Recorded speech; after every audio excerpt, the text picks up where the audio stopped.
Welcome to another episode of the Victory Podcast, driven by Audi. I'm your host, Keely Eure, joined by my co-host and former USC quarterback, Cody Kessler. Cody, it's a top 25 matchup this week. It's USC versus Illinois. I'm excited to break it all down today. Yeah, I'm excited for this game. This is a good Illinois football team. I know last week they struggled against Indiana. Don't pay attention to that scoreboard. This is still a team at home that plays very well. They're going to come into this game ready to go.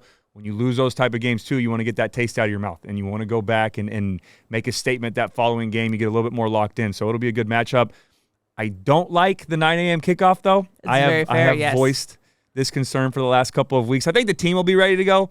I'm not going to be ready to go. It's a little early. The tailgates are going to be a little interesting. Luckily, it's not at the Coliseum, and it's a 9 a.m. kickoff because that would be pretty intense. Too early, yes. But yeah, either way, can't be an excuse this week. The team has to be ready to go.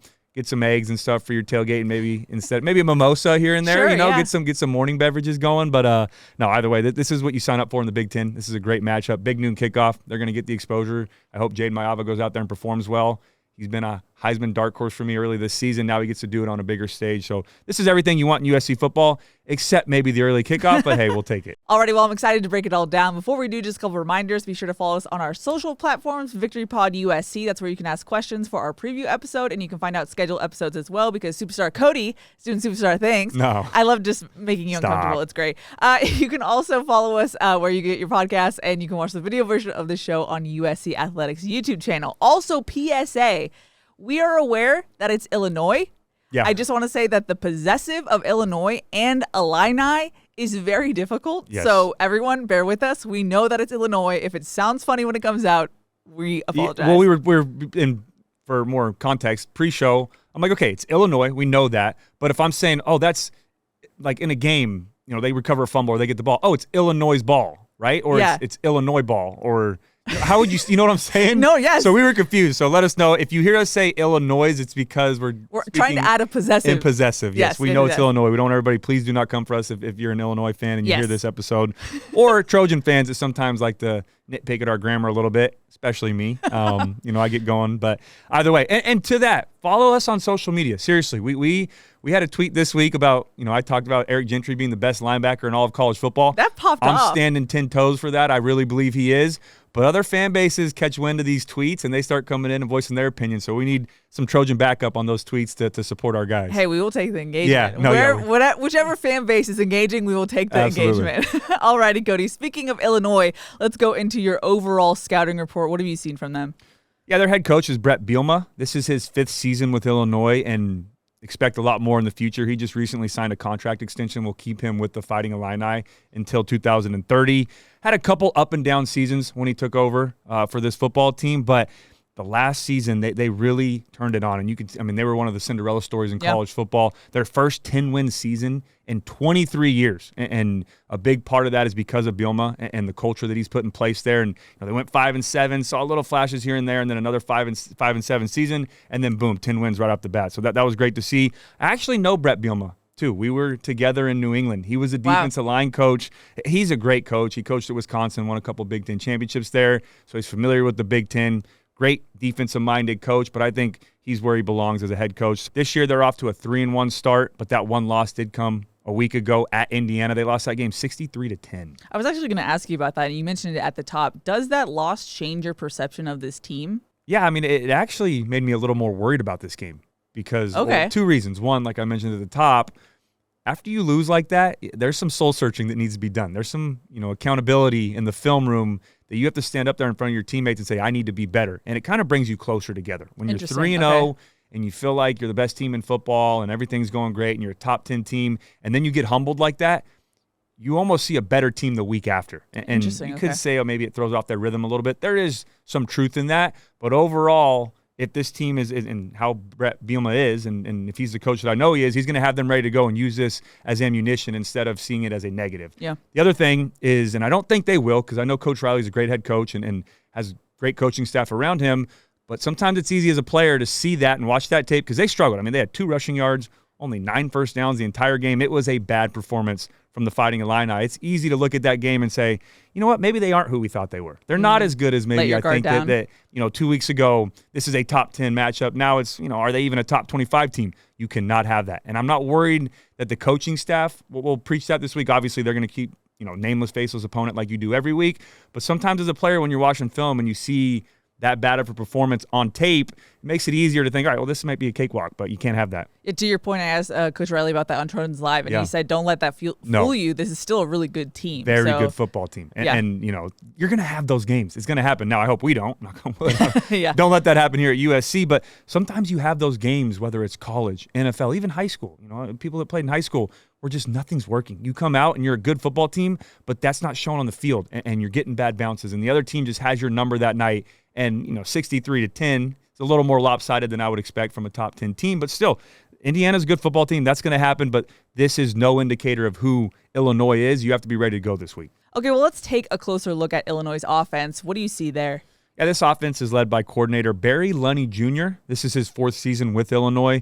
So far this year, they haven't been great on offense, but I will preface that those first couple of games, they had a good game against Duke, but their first and third game was a blowout. They took their starters out early. You didn't see their full offense. So the numbers, take these with a grain of salt. They're playing a full game. You could argue the same about USC, but they don't have USC's firepower. I will say that. But this is still a good offense. The numbers don't exactly reflect that. They're 43rd in scoring offense right now, averaging 36 points per game, which is wild, by the way. Like 36 points per game in this era of college football is 43rd in the country. Right, yeah. In the NFL, the Ravens are first right now in the NFL, I think, at 40 points per game. And 36 points per game is 40. That's middle of the pack. That's not good enough. Some of the teams at the top are 50, 60 points per game, but haven't been great moving the football up and down the field. They've scored at a high rate in some of those early games, but they're 103rd in total offense. Lunney Jr. likes to have a balanced attack. They want to be 50-50, and matter of fact, they're right at 50-50 this year. Some of the sacks count as rushing attempts, so you have to take that into consideration, but they're right around that 50-50 mark, but they haven't really excelled in either category. Now, Luke Altmaier's a very good quarterback, but the passing game hasn't got off. His numbers look great, but it hasn't got off to a huge start like they had a year ago. They're 102nd right now in rushing offense, and they're 75th in passing offense. It's interesting, and shout out to my intern, Andrew, who brought this to my attention. Lunney is actually, it's his 4th season, as you mentioned. Yeah. He's the longest tenured offensive coordinator in the Big Ten. Now, that's going off of title. Yeah. Because I guess you could argue that Coach Riley is also the longest tenured. But, that's a good point. He's head coach, but he's play caller, but you're still not that title. No, that's interesting. But isn't that crazy? 4 seasons in that. Well, you know why that is nowadays?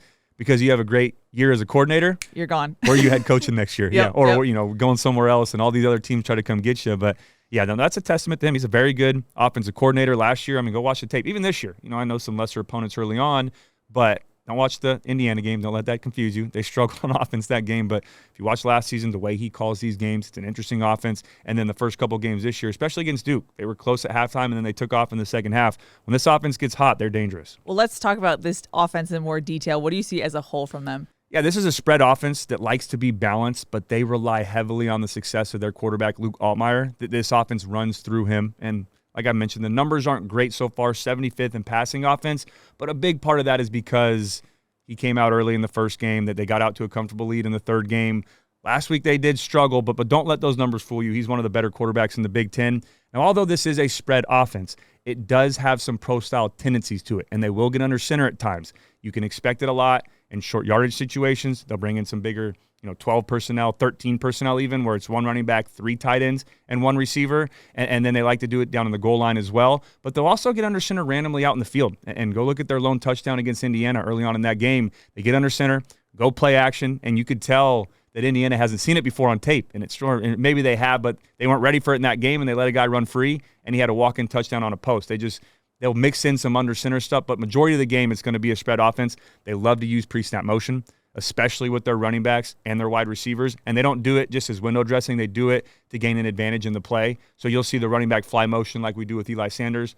He's on Maava's right. We'll send him to the left, and then they'll throw him the football. Or they'll do it, throw him it a couple times, get you to adjust and shift over, and then run a screen back the other way to the receiver, or have Altmaier roll out right. They want you to look and think things are going left after they use it a couple times and then go misdirection the other way. And then they also like to use their wide receivers. And again, it's not just bring them in motion to confuse you. They'll give them some of those touch passes like Lincoln Riley does in this offense. They'll motion them across and then snap it on the fly and hit them with a quick slide route like we've seen Walker Lyons walk in a couple times. Walker Lyons walk in. No pun intended, but how he had some of those walk-in touchdowns where he starts on the other side and go in slide motion, or they'll get him going and then go across formation and kick it out to him in the flat. They'll do that with their wide receivers. So be ready for that. They don't do it every time, but they will sprinkle in some RPO offense. Now, although, like I said, this is a spread offense, it's not Lincoln Riley spread offense. It's not Purdue like we saw a couple weeks ago to where every run play has a slant or a hitch tagged on, or they're reading the defensive end every time. Sometimes they'll just outblock on the backside and hand it off, and Altmaier doesn't have the option to pull it and run. He can move a little bit, but a big part of that is because that's not his MO. He's not a dual-threat quarterback. Okay. He is a pure pocket passer. He is at his best when he can sit in the pocket, go through progression. He'll take off and run, but he has negative rushing yards this year. A big part of that is because of the sacks, but another part of that is because he's not a run-first type guy or even a run-second type guy. He's a check-down throwaway, and then I'll run if I need to go make a play with my legs. But overall, this is a good offense. They have a lot of things working well for them right now, but they will show you some different things, and I expect them to amplify that this week against USC. Well, you mentioned the sacks, and you mentioned the 2 yards rushing net last week. It seems to me, based on the stats I've seen, that this offensive line is struggling a little bit there. I'm saying this lightly, and this is the quarterback mind to me. They are struggling in pass protection right now. That's the nicest way that I can say it. They are 130th out of 132 teams in the country right now in sacks allowed. They have given up 16 sacks in the first 4 games. That is, you can see gets my blood boiling a little bit as a quarterback because Altmaier is taking these shot after shot after shot. And although it's only 16 sacks, he's been hit a lot more as well. He's getting the ball out when he needs to. And there's a couple times he's holding on to it too long and he can be better, but they are struggling right now in pass protection. That's 4 sacks per game. And not to give away my points to the game or keys to the game later, USC's pass rush has been very good. So this is a huge point of emphasis in this game. They have to be great getting after the quarterback. I expect D'Anton Lynn to dial it up this week. If you like defensive football, make sure you're up. Make sure you're up at 7:30 a.m. ready for this one at 9 a.m. kickoff, but put the film on, put the game on. Just watch D'Anton Lynn, the way that he's going to design some of these tackle and defensive end twist game. He's going to bring some pressure. Third down is going to be a lot of fun to watch this week. They have to get after this offensive line for Illinois and make them pay. They love to use bunch formation too. Now, as excited as I am for the pass rush, this is something that worries me a little bit, especially on third down. And why I say that is because we've struggled at times with pre-snap communication, knowing, okay, who has the bunch. Last week against Michigan State wasn't bunch, but you get some mix-ups and some, a post with a wheel, and we let a guy go free and walk down the sideline. Against Georgia Southern, Bishop Fitzgerald, they're going in kind of a tight, condensed formation, doesn't get the call, and he's not in the back end. They get a walk-in corner out for a touchdown. And then against Missouri State in week 1, it was a bunch. Point man goes away, the other 2 in and out, and we have 2 guys covering 1. I promise you, this week, Lunny is watching that on tape saying, all right, we already do bunch. That's part of our offense. Let's do it a little bit more this week. Let's show or make USC show that they can cover it. So we've got to be ready for that. Now, the other thing, too, the run game hasn't been great, but Altmaier is at his best, I believe, when he can work the play-action game. They love going play-action out of shotgun. And like I said, they did one under center against Indiana, but out of shotgun, they love that ride fake, and then they're going to have a post over the top and then double crossers or levels concept to where it's one guy high, one guy medium, one guy low. He is very good at that. That's where he is at his best, and that slows down the pass rush a little bit because when you get play action, the defensive line has to slow to react, make sure I'm in my gap. They can't just pin their ears back and go. Yeah. They have to have gap integrity, so I expect a lot of that this week. And then the other thing, they also like to use their tight ends as fullbacks, and this is some of that pro-style tendencies that I mentioned earlier to this spread offense. They'll get in 12 personnel, which is 1 running back, 2 tight ends, 2 wide receivers, but it won't be a double tight formation. It'll be a 1 tight end on the left side, and then the other tight end will be in the backfield as a fullback. They don't have any fullbacks listed. Sorry to all my fullbacks out there. It's a dying breed at the college level. Shout out Soma Vanuku, one of the best fullbacks I've ever played with, but there's not a lot of fullbacks listed on depth charts anymore. It's a tight end that they'll use in the backfield, but they do it a little bit more than other teams do. And they'll get him back there to lead block. They'll go in shotgun, go split formation to where it's a running back on the right, tight end on the left, and he's lead blocking up front. Then they'll run some of that play action off of it and use them in the flat like we did with Soma and some of those fullback plays. So just be ready for all of that. I'm curious to see this week if D'Anton Lynn treats that as a base type defense or a base look to where he's going to bring 3 linebackers on the field, or he looks at it still as a nickel type defense to where it's going to be Kamari at nickel, 2 safeties back, and only 2 linebackers on the field. So a lot of moving parts. Again, I know they got blown out last week. They struggled, only 2 rushing yards. And a big part of that was because they got behind early in that game, so they had to throw it all over. But they only had 9 first downs. They struggled, but don't let that confuse you. This is still a very good Illinois offense. Do you think that Lynn would be prone to going more base to also kind of alleviate some of the secondary issues we've seen? I think he'll match personnel, whatever they do. He might be leaning on the side of going to base when they bring in those double tight end looks because they show more of a pro-style look. But with, I talked about this last week. I'd love to see Kamari Ramsey, instead of playing nickel, get back to that safety position majority of the game where he's comfortable at. But that might be a benefit this week, and that might be a positive to where he's more of a physical, almost linebacker-type body like a Sua Cravens or a Deion Bailey, where he can play down in the box, and if they go 12 personnel, we don't have to take him off the field and bring in an extra linebacker. Just leave Kamari Ramsey down there because he's physical instead of maybe putting a cornerback this week. So it may play to our advantage, but again, it's going to be a chess match between Lunny and Danton Lynn. That's another thing to keep an eye on. That's a good question. What's the personnel going to look like on both sides of the football? Another thing I'm going to watch for, and I don't know how much he needs, like the runway he needs to return to full game action, but Alex Graham has been practicing this week. Yeah. Or at least we've seen him in pads. So I'm curious if that helps as well, because he was getting run at that nickel spot prior to getting injured. So does that help? Do you move Kamari at some point? We'll see, but that's a TBD there. All right, I want to look at Illinois' offensive personnel. Illinois or Illinois? That was right. Could that you was tell right. I was like, oh no, I got to say it right. Yeah. Every time you say Illinois, my eyes go up real quick when I'm looking at my iPad, because I'm like, wait, did she say it right? I know. Same. It's right. I'm assuming this is always easy when it comes to offense. The quarterback's going to be one of the offensive personnel we're looking for. Yeah, and he's actually a red dot player this week. There we go. Yeah, he's and I'm critical when it comes to the quarterback spot. He's playing some good football. It's not as good as it can be. Okay. 75th right now in passing offense. He's leaving some stuff out there, but it's hard for me to say that it's Altmaier's fault when you have 16 sacks already this year. Yeah. It's tough to get in a rhythm, to go through progression, to get the ball where you want to.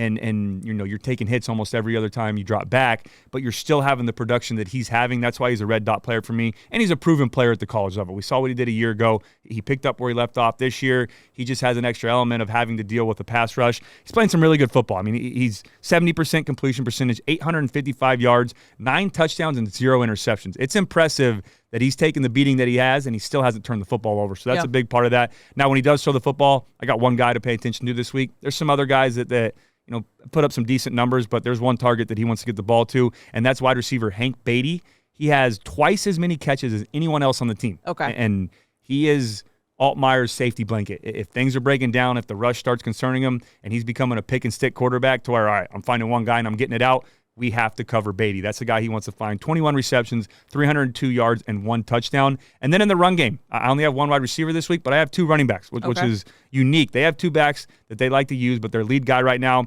is Caden Fagan. Now listen to this. This is a 6'3", 250-pound running back. I saw that earlier. That's a defensive end. That's a Cameron Crawford type player. That's a Braylon Shelby, and he is their running back right now. It's absurd. He is a good football player too. He's downhill.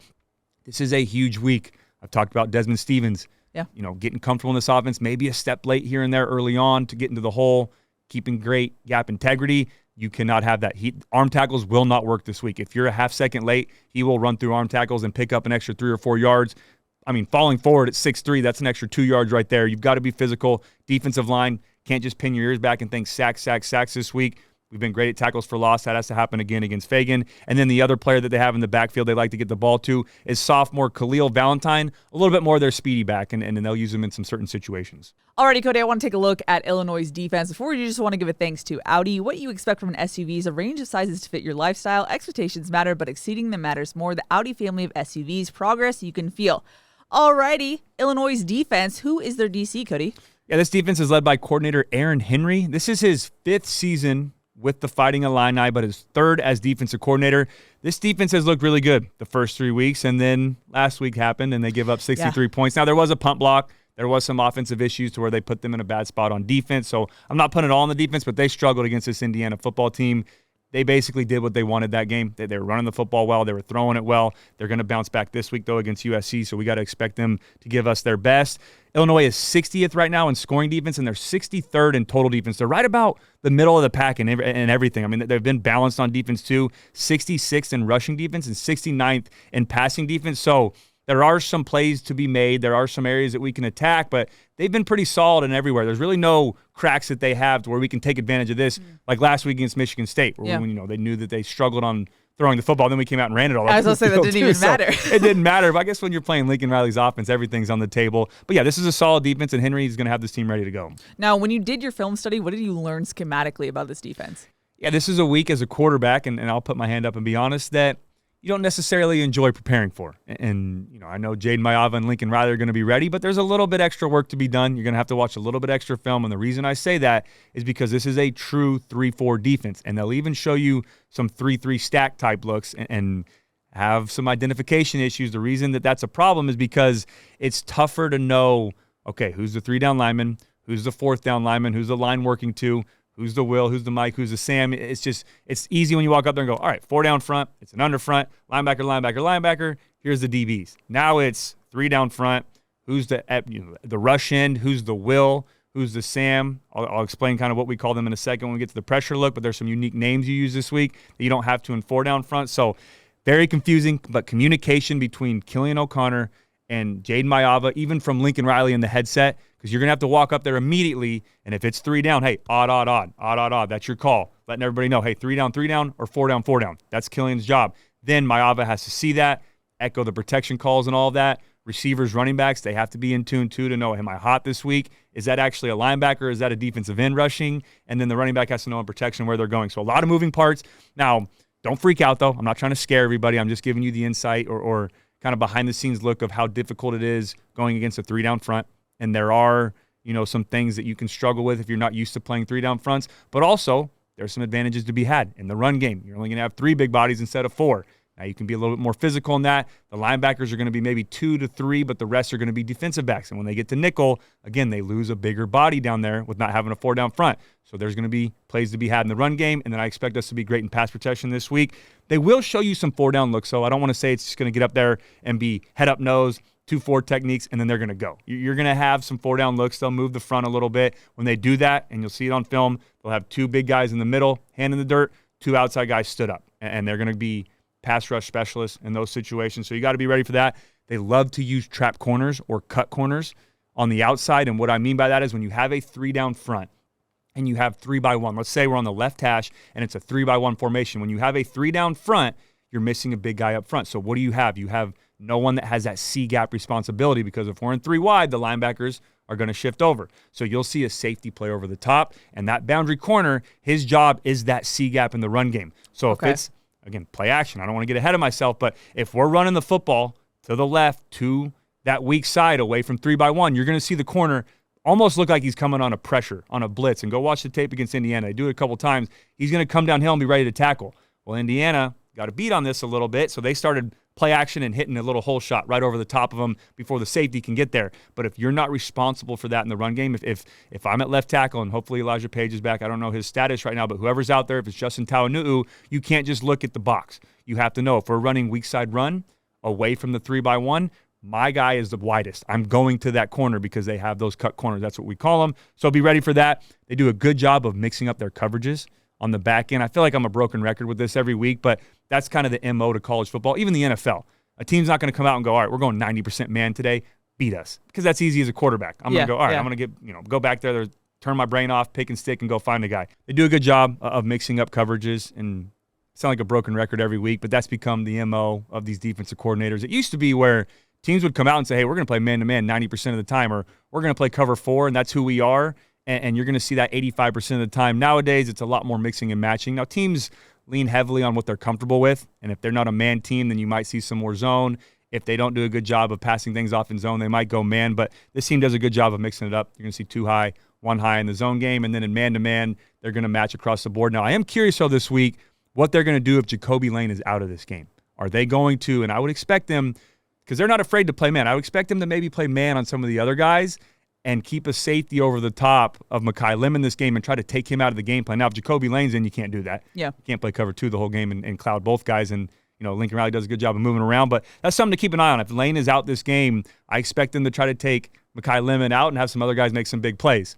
Now, another thing, be ready for all different types of pressures this week. It's a little more difficult in 3 down, like I mentioned earlier, because instead of having 4 down linemen, 3 linebackers, 4 DBs, now it's 3 down linemen, and you can have 8 different guys that can pressure now. You can bring the edge defender on the right and the inside linebacker on the right, or the inside linebacker on the left and the outside guy on the right. When you have 2 outside guys, 2 inside guys, and a 3-4 look, you can bring in some DB pressure as well. It's just tough for a quarterback to say, okay, is that a defensive lineman? Are we treating him as a down lineman? Are we treating him as the Sam?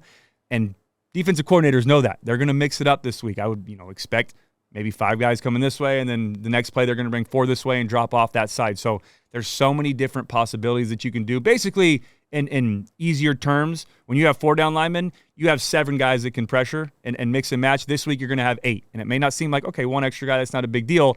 That adds a whole nother element to identification up front. So it can be confusing. Just got to be great in knowing who's who, who's the Mike, who's the Sam, who's the Will, who's the extra linebacker, and the 3 down looks. If you handle that, there's big plays to be had because then they're depleted on the back end. I expect Keely O'Connor with his experience. Jaden Mayava has been handling everything great. And then obviously you have Lincoln Riley in the headset.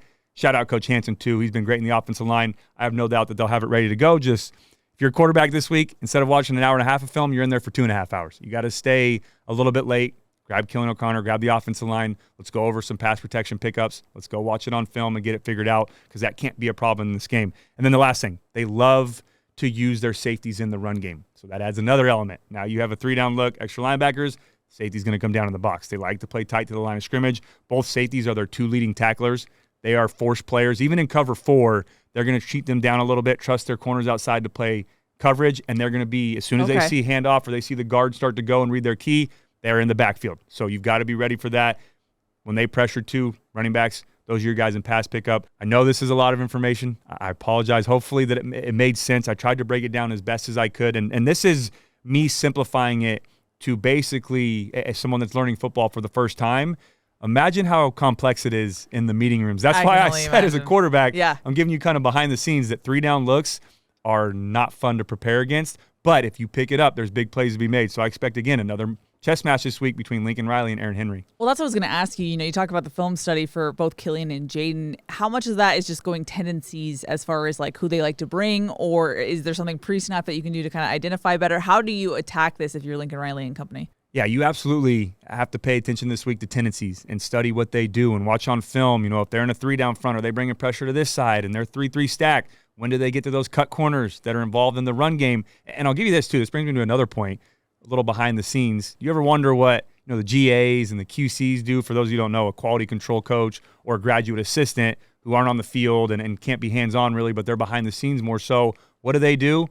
They're in the film room for about 8 hours every night breaking down tendencies and giving you an idea. Because, as a coach, you watch a ton of film. As a player, you watch a ton of film, but you can't watch it all. You've also got to go out and practice and lift. And in college, you got to go to class. So you have these guys behind the scenes. The unsung heroes is what I call them. And some of the best information I ever got during game week wasn't from Sark, and it wasn't from Coach Helton. It was from some of these, GAs and QCs that were behind the scene that already watched 12 games before we even played them from this year and last year, studying this coordinator. And what they would do is they would say, okay, when they get in a 3-4 mirrored look, where it's a 3-4 traditional front, 60% of the time they bring Mike and Sam on this side. Or when they're in a 3-3 stack, 32% of the time they're bringing a Will and a free safety. Or, when they get in a 4-down front, when they mix it up on 3rd down or 3rd and 5, 38% of the time they play zone. And then, 20% of the time they play man, and then 10% of the time, whatever it may be, they're playing match on the outside. Like, they would break it down to the nth degree, to the smallest degree you could, so that you knew their tendencies, not only watching film, but also on paper. You could study that, and that was so important. So that's a great question. You take all of that, you factor all of that into your game plan. Okay, we're going to come up with a plan on 3rd and short. This is what they do. We'll attack this. On 3rd and 2 to 4, they're 80% man. So I'm putting my man beaters there. When we get 3rd and 5 to 7, it's zone, so on and so forth.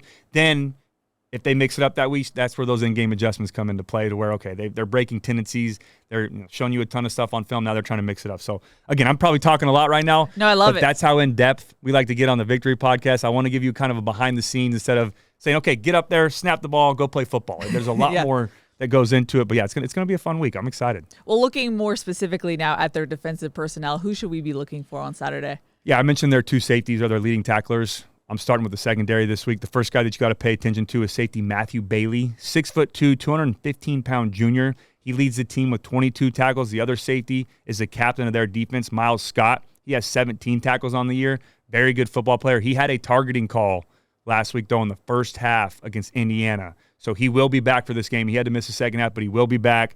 He's a very good football player. We got to be ready for him in the pass game when he pressures off the edge, in the run game when they bring Bailey and Scott down at the line of scrimmage. You just got to know where these two safeties are at all time. And then in the middle of this defense, be ready for senior linebacker Dylan Roziek. He has 16 tackles so far this year.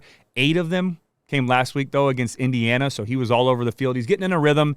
Now, Indiana ran a lot of plays, so I don't know if that's a great thing or not, Fair, but he did a good job of flying around the field. He can work well sideline to sideline, so be ready for him in both the pass game and the run game. And then up front, USC's offensive line has to be ready for 2 key players. The first one is 6'3", 275-pound senior Gabe Akis. Now, he's listed as a linebacker on the depth chart, but he is a defensive end. That's where the 3-4 front comes into play. If this was a 4-down front, he would be a D end every single time. But since it's 3 down, you're going to see him as that stand-up rush edge defender. So sometimes he'll line up as a will. Sometimes they'll down him as that 4th down lineman. It's going to come down to Keely O'Connor, Jade Maava, making sure they identify each play who he is and account for him in the blocking scheme. And then speaking of Keely O'Connor, he's going to have his hands full this week. That's another guy that probably doesn't like the 3-4 fronts because you're going to have a big, nasty nose tackle that's over you every single play, and you guys are face-to-face for all 4 quarters. That guy this game is James Thompson Jr., 6'6", 300-pound senior. He's a transfer from Wisconsin. Alrighty, Cody, I want to get us over to questions. We actually have a good amount this week, so I'm excited to dive into that.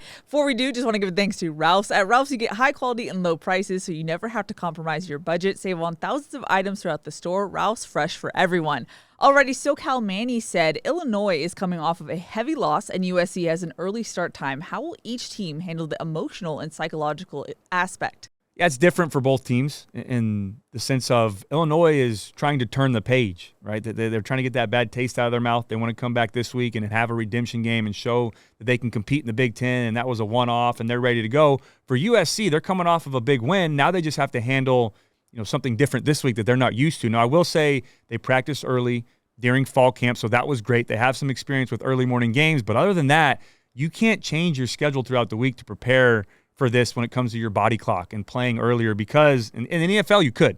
NFL, we didn't have class. We didn't have school. It was football, football, football. In college, they have academics. They have tutoring. They have other things outside of football, so you can't change that schedule. So it's going to be so important for USC this week when they do travel, when they get on that plane and start that process, immediately getting that mindset of early morning kickoff. Everything has to be a little bit quicker. If I eat dinner at 9 p.m., now I'm eating dinner at 7 p.m. If I'm doing, going to bed at 11, I'm going to bed at 9. Like, you have to get into that mindset. It's a quick turnaround. It's tough. It's not easy. And I don't think I've ever played in a 9 a.m. kick. Now, I know it's different there, that they're 2 hours ahead, so it'll be different. It won't actually be 9 a.m. local. But on the West Coast, that body clock, it's still 9 a.m., so it's early. Everything happens quicker. But it's tough to compare the two because it's two different things. USC's 4-0. Illinois is coming off of a big loss from a week ago. It's just kind of different factors for each of them in this game. Well, you mentioned how the big loss kind of makes you more concerned for this week. Trojan Mom 6, who you know. Oh, yeah. There we go. She got a question. She said, would you consider this a trap game now? No, you can't look at it that way. I mean, that's for the media to say. That's for us to talk about on the Victory Podcast. If you're a player and you ever have the thought trap game in your mind, you're in trouble. But if I'm being honest on that question, it's easier to assume that now because of that game. And that's what I talked about at the top, is you can't watch that film as a player. And I know Coach Riley's not going to let his team have that mindset. I know Coach True and Coach Henney and all the coaches within that facility. Rob Ryan, I guarantee you, has played in some trap games, but he'll never admit that it's a trap game. But when you play in these type of games, when you watch a team from a week ago, you can see it as, all right, maybe they're not as good as we thought they were. You're immediately in trouble. You have to look at it as this is a good football team that had an off week, and now they're going to be even more motivated going into this game. So they're going to give us their best, and it's USC. You have a target on your back. You're playing good this year. It's homecoming, You're the Trojans. Homecoming for Illinois. They're going to be loud. It's going to be rocking. Big noon kickoff. All eyes on you during that time slot. It's a big matchup. So, no, as a fan, yes, we can talk about trap games, but as a player, if you start thinking in that process, you immediately lose that game. Steven obviously has listened to the show before because he says, as we know, football is a copycat sport, meaning if a team uses a certain scheme against you, chances are you're going to see a different version of it the next game. How much of what Indiana did on both sides of the ball will Riley and Lynn implement into their own schemes? Yeah, I mean, you're going to take some things that they've struggled with, not even in that Indiana game. You're going to take things, and this is where the GAs and the QCs come into play, where they're watching, what they struggle with from, a scheme standpoint or tendencies. They struggle with runs to the left more than they do to the right. They struggle with guard tackle pull more so than duo blocking downhill. They can't cover, when you do stack concepts or bunch formations like USC struggle with. You take all of that into account. Now, yes, there's going to be some good things from that Indiana game that they're going to pull from, but they're also going to look back at the Duke game and games from last year and what this coaching staff, both offense and defensive coordinators, have struggled with in the past, and then you implement that into the game plan. But yeah, that's a great question. They're absolutely going to look at that Indiana game, I promise you, because when you lose a game 63-10, the team that you're playing the following week is saying, okay, what did they struggle with, and how can we use that as an advantage this week? Well, somewhat related, Louis said, how much of the game plan is determined by the opponent and how much is determined by the strengths of USC? P.S. Love the show. Fight on. Glad you love the show. Fight on. It's tough. I mean, you want to say, all right, we're going to go on this game plan and do what we do well, try to stop us, but that's not going to work every week. What worked against Michigan State and Georgia Southern and Missouri State and Purdue might not work against a 3-down front against Illinois this week. So you've got to be able to adjust. You do stick with your core, big hitting plays and the things that are working well. Hey, if we're working with the guard tackle pull, I'm not going to change the run scheme this week just because of who we're playing, but I might sprinkle in a couple more 3-down run plays. Or I might sprinkle in a couple more, max protection things if they're bringing all out blitzes, or if they're a cover 0 team, I might err more so on chip blocks with the tight ends and the running backs, then getting out into the route scheme. So there's little things and little details here and there that you change from week to week, but it's about 50-50. You do what works well, but you also have to adapt to your opponent, and then you make those adjustments as the game goes on. Publius said, I have a schematic question for Cody, which you picked the right episode to ask this. No kidding. He said, it seems like Coach Riley has used a greater diversity of run concepts besides the usual GT counter this year. How much of that has contributed to the success of the run game in this year in your mind? I'm so glad he asked this. This is a perfect time to ask this question. And I talked about it a little bit, I think, on the recap episode, but I love that 2-back look right now that he's doing in the run game with Eli Sanders and Wayman Jordan both on the field. Yeah. And there's so many different plays that you can run off of that to where, okay, I'm going to let Sanders lead block one play, or maybe let Wayman Jordan lead block one play, or Maava can get up there and have a check with me to where, all right, we're going to run the ball to the right with Wayman, or we can go left with Eli Sanders. That is so tough for a defense to do instead of getting into our MO, which is get back there, guard tackle pull, read the backside defensive end. Jaden can hand it, pull it, or kick it out. You start sprinkling in these different things, and you can't do this unless you have two very talented backs that'll threaten you on both sides. If you get in there and it's Wayman Jordan and a back that maybe is not very good, then you think, okay, two's getting the football. I'm not really worried. That's maybe more of a decoy. But when you have a top 5 back like Wayman Jordan and a top 5 back like Eli Sanders in the conference, teams have to come out and prepare for both. And that's tough when you show those looks. And then we've seen some power stuff down by the goal line. We've had some quarterback runs. So I'm glad he noticed that, because that, for me, was a huge thing last game. When we got in those 2-back looks, we started gashing them in the run game. And that's so difficult for a defensive coordinator to prepare for. I'm actually very glad that you mentioned Wayman Jordan, because I actually texted you to remind me to talk about this, and we completely forgot, which is understandable. Yeah. But I interviewed Wayman on Tuesday for a sponsored interview, and in that, first of all, I'm getting ADHD here, but credit to you, because you make me sound much more smarter than I actually am. No, because you know what? Not to cut you off, but I love watching your Lincoln Riley interviews after we do this, because I know you're going straight from the podcast to go, and he's probably like, dude, Keely knows her foot. You do, though, but it's so funny not to the degree hearing of you like break down film questions, and he's probably like, man, she knows her stuff. I'm telling you, I know. It's impressive. No. You still got to retain what I say. You can't just and be like, oh, let me go. You say it correctly too. I'm like, dude, that was a great question. No, but you definitely make me ask smarter questions, which brings me back to my original point, which is the fact that I got to ask Wayman about something you've talked about a lot on this show, which credit to you, about how the fact that Hutchinson, his community college that he played at before coming at USC, that scheme was similar to Lincoln Riley's scheme. 100%. And so he actually revealed that when he first got to USC, he basically used his old playbook as like a transitive property to learn the Lincoln Riley playbook. So whatever it was, like he'd get the Lincoln Riley play, for example, and he'd go, oh, this is exactly like XYZ play we ran back at my old school. And so he said it took 3 months to fully like do that really diligently to learn the scheme fully.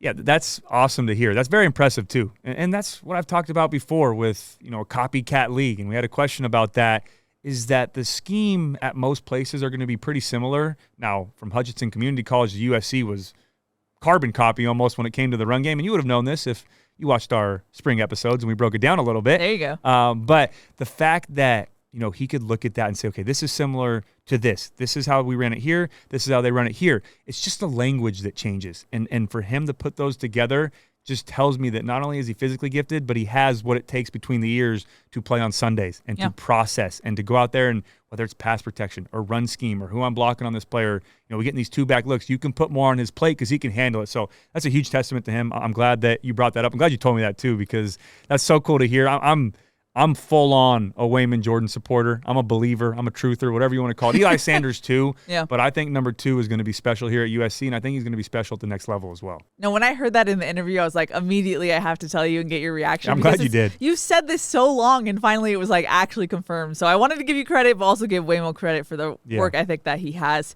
We got a question from Trojan Bias, who said, I was surprised by the run game against a poor pass defense in Michigan State. Are we a run rate offense now? P.S. I'm not Cody's burner, which is something Cody's burner would say. Just Wait, kidding. what? Not Cody's burner? We said that last week. I made a joke that Trojan Bias sounds like.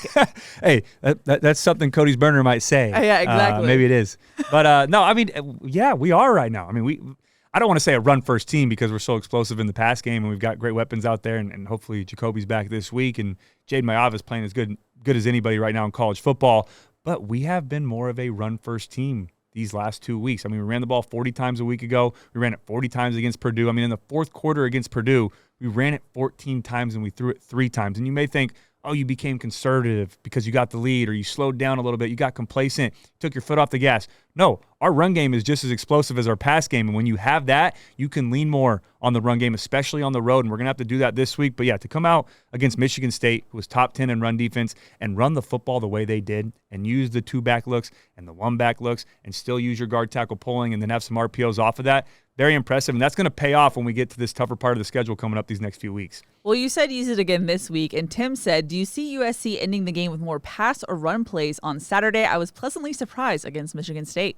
Hopefully it's more run plays because that means that we have the lead in that football game. And we've proven that we can do that the last couple of weeks. Even if the game's still somewhat close, we're not taking our foot off the gas. We're not becoming conservative. We are running the football because it's dominant and they can't stop it, and you're extending drives and you're taking time off the clock. Now, if we're not running the football well in this game and we get out to a 2-score lead in the second half and it's 3 and out, or you have 2 negative runs and then you can't convert on third down, I would still put the ball in Jade Mayava's hands and trust that he'll make the right decision and, still be able to keep his foot on the gas and not let Illinois come back. But, yeah, if we're leading that game and we're running a lot in the fourth quarter, then the good things have happened for the Trojans. Alrighty, final question comes from Trojan Sam, who said, Tanook Hines mentioned that his favorite class at USC is a poetry class, and Matt Leinart famously took a ballroom dancing class his final year. What was the most fun class each of you took during your time at USC? I managed to stay on topic for 1 whole week, lol, he says. Yeah, there we go, Sam. Well, as soon as you say Trojan Sam asked or wants to know, I'm like, all right, here we go. Where's this going? But,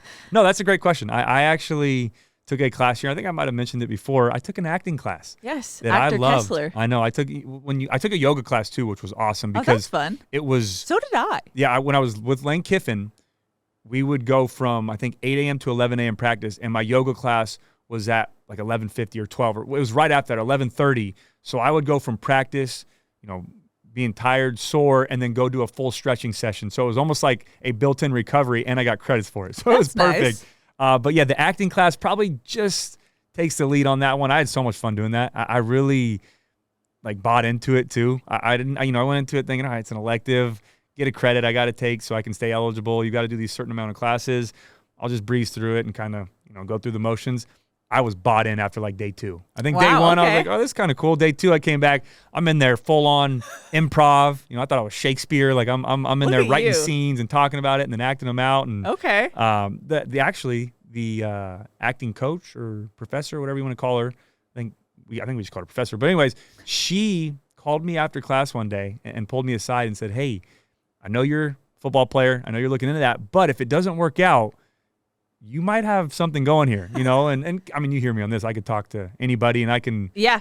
I mean, you have hot takes now. Yeah, I'm hot takes on Arena Gridiron. I know how to kind of play the role, play the camera a little bit. But yeah, that was a fun class for me. So who knows? Maybe if in another life, if I wasn't playing football or doing broadcasting, I would have been an actor on Hollywood. There you go. I did an improv class. That was stressful. Improv is hard.